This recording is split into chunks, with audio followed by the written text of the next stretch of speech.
Halo semuanya, selamat datang kembali di channel Dian Herdia. Di video kali ini, kita akan membahas alur cerita film Koloni.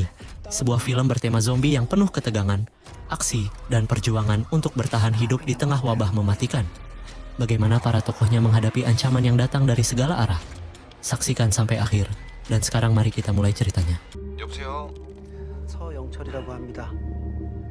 오늘 이명산로 둥우리 빌딩에서 Cerita bermula dengan sebuah adegan yang cukup meresahkan, memperlihatkan seorang pria bernama So Young Chol yang sedang menghubungi panggilan darurat 911.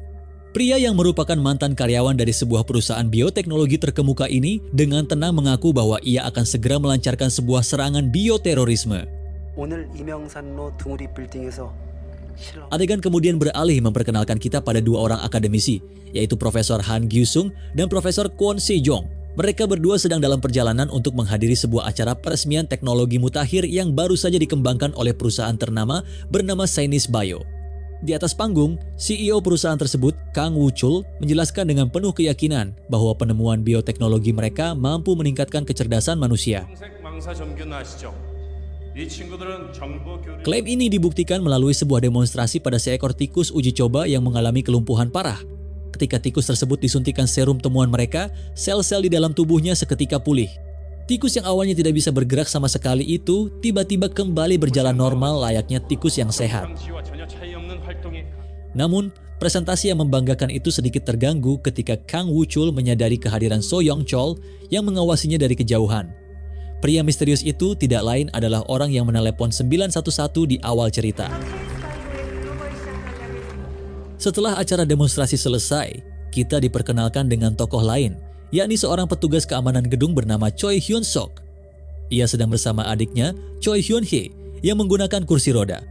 Hyun Hye mengajak kakaknya untuk berkeliling dan berbelanja, karena ia baru saja mendapatkan hari libur kerja. Di sisi lain, Profesor Gyu-sung berniat memperkenalkan Profesor Si-jong kepada CEO Kang Woo-chul.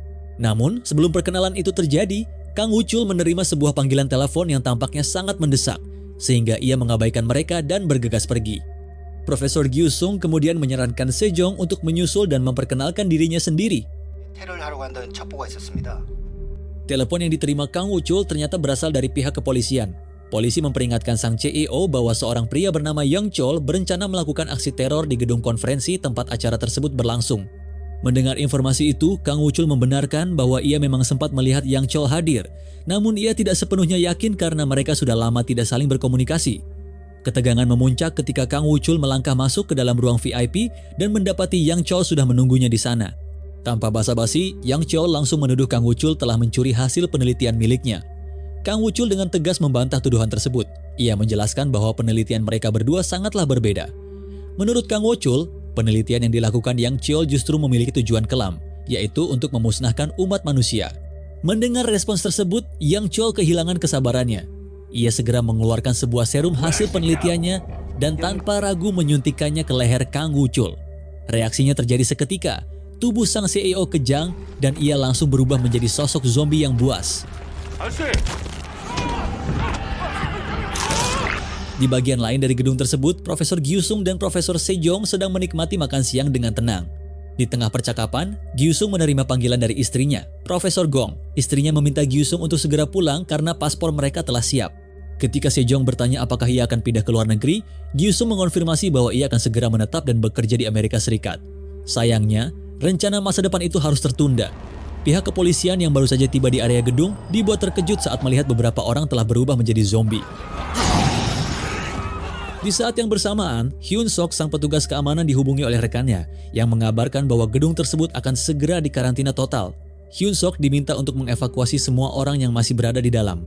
Profesor Gyu-sung dan Si-jong yang baru menyelesaikan makan siang mereka mendapati pemandangan yang mengerikan.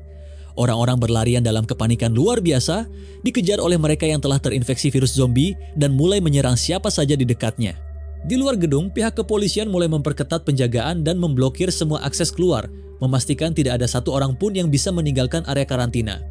Di tengah kekacauan yang mencekam, Profesor Gyu-sung, Profesor Se-jong, Hyun Sok, dan adiknya Hyun Hye berusaha keras menghindari serangan. Mereka berhasil menemukan sebuah toko dan bersembunyi di dalamnya. Secara tidak sengaja, seseorang mematikan lampu di ruangan tersebut. Hal mengejutkan terjadi, para zombie yang sedang beringas seketika berhenti bergerak dan mematung dalam kegelapan. Saat mereka kebingungan melihat fenomena ini, seorang polisi yang ikut bersembunyi menjelaskan bahwa ini adalah dampak dari serangan bioteror, di mana para korban yang terinfeksi sangat sensitif terhadap cahaya. Benar saja, para zombie itu tiba-tiba beralih menyerang sekelompok orang di sebuah tempat makan yang lampunya masih menyala terang. Sejong segera memberi isyarat kepada orang-orang di sana untuk memadamkan lampu. Begitu lampu dimatikan, para zombie kembali terdiam. Namun situasi aman itu tidak berlangsung lama karena sebuah layar televisi iklan menyala secara otomatis, memicu kembali keagresifan para zombie. Melihat situasi yang semakin kritis, Hyun Hye meminta Sejong untuk menggunakan kursi rodanya sebagai alat pengalih perhatian. Taktik ini berhasil. Para zombie mengejar kursi roda tersebut dan menjauh dari area tempat makan. Orang-orang segera memanfaatkan momen itu untuk melarikan diri, kecuali seorang gadis muda bernama Mia yang terlalu lumpuh oleh ketakutan untuk bisa bergerak. Didorong oleh rasa kemanusiaan, Profesor Gyusung berniat menyelamatkan Mia dan berusaha membujuknya agar segera pergi dari tempat itu. Namun, sebuah fakta mengerikan tentang virus ini mulai terungkap. Para zombie ternyata mampu berkomunikasi satu sama lain secara kolektif. Mereka saling memberikan informasi bahwa mereka telah tertipu oleh sebuah gambar di layar televisi, bukan manusia sungguhan. Menyadari hal tersebut, zombie-zombie yang berada di dekat Profesor Gyusung langsung berbalik dan mengejarnya. Saat Gyusung berusaha keras melarikan diri, nasib nahas menimpanya. Ia akhirnya tertangkap dan menjadi korban dari keganasan para zombie tersebut. Berita mengenai insiden ini menyebar cepat hingga keluar gedung. Para keluarga, orang tua, dan kekasih dari mereka yang terjebak di dalam mulai mendesak pihak kepolisian untuk segera melakukan aksi penyelamatan. Di dalam gedung, Sejong dengan berat hati menghubungi Profesor Gong untuk menyampaikan kabar duka bahwa suaminya, Profesor Gyusung, telah terinfeksi demi menyelamatkan nyawa orang lain. Keputusasaan semakin terasa ketika pihak polisi menyampaikan bahwa tim penyelamat dari luar tidak akan masuk ke dalam gedung untuk mengevakuasi mereka. Saat kepanikan mulai mengambil alih, polisi tersebut memberikan satu-satunya jalan keluar. Mereka harus menemukan dalang di balik serangan bioteror ini, yaitu Yang Cheol. Sejong kemudian memberikan informasi penting bahwa lokasi Yang Cheol berada di lantai 3 gedung tersebut. Tantangan terbesar mereka saat ini adalah bagaimana bisa keluar dari ruangan yang dikepung oleh orang-orang terinfeksi. Yang Cheol sebelumnya pernah menjelaskan teori yang kini menjadi kenyataan. Para korban yang terinfeksi ini telah berevolusi. Mereka bertukar informasi satu sama lain dan kemampuan mereka mendeteksi manusia semakin tajam. Mereka tidak menggunakan suara, melainkan berkomunikasi melalui jaringan lendir, sebuah sistem yang mirip dengan cara koloni semut bekerja. Namun sistem ini juga memiliki celah yang bisa dimanfaatkan. Mereka bisa memberikan informasi palsu kepada jaringan zombie tersebut. Caranya adalah dengan mengorbankan satu orang untuk keluar dan membiarkan aroma manusianya terdeteksi. Ketika zombie mengenali aroma tersebut, informasi itu akan tersebar ke seluruh kawanan. Pada saat yang sama, kelompok yang bersembunyi harus diam tak bergerak dan menyemprotkan aroma yang berbeda ke tubuh mereka, sehingga para zombie tidak lagi mengenali mereka sebagai manusia. Seorang pria tua bersedia mengambil risiko ini. Meski awalnya kemampuannya diragukan karena usianya yang sudah lanjut, ia meyakinkan mereka bahwa di masa mudanya ia adalah seorang atlet bertaraf internasional. Kelompok itu pun membuat grup obrolan di ponsel untuk berkoordinasi. Kakek pemberani itu melumuri tubuhnya dengan parfum dan melangkah keluar.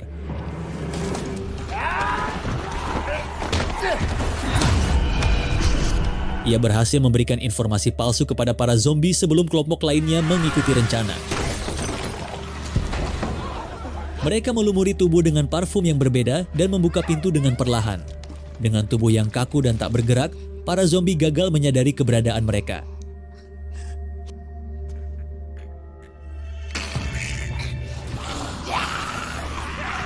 Informasi palsu telah menyebar dan kelompok ini berhasil melewati kerumunan dengan aman.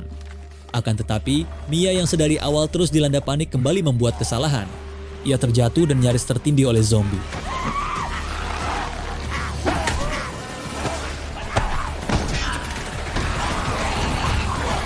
Beruntung, mereka semua masih bisa meloloskan diri dan bergegas masuk ke dalam lift untuk menuju lantai 3 dan mencari Yang Cheol. Di luar gedung, Profesor Gong yang berupaya mencari solusi atas wabah ini sedang dalam perjalanan menuju fasilitas penelitian Yang Cheol, sambil terus mendengarkan laporan berita mengenai virus yang telah merenggut nyawa suaminya. Sesampainya di lantai 3, kelompok penyintas berhasil menemukan Yang Cheol yang mengurung dirinya di salah satu ruangan. Kelompok penyintas mendesak polisi yang bersama mereka untuk membunuh zombie yang ada. Namun polisi itu menolak dengan alasan bahwa mereka yang terinfeksi masih berstatus sebagai pasien yang harus diselamatkan. Hyun Suk kemudian mengingatkan prioritas utama mereka, yaitu membawa Yang Chol ke atap gedung agar tim evakuasi udara bisa segera menyelamatkan mereka dari tempat tersebut. 그런 데가 있나? Sementara itu, Profesor Gong telah tiba di lokasi penelitian Yang Chol. Ia didampingi oleh tim taktis SWAT untuk memastikan keamanannya saat memasuki laboratorium. Di dalam gedung karantina, kelompok penyintas berencana menuju lantai 30. Namun saat berada di dalam lift, Yang Chol dengan licik menekan tombol lantai 9.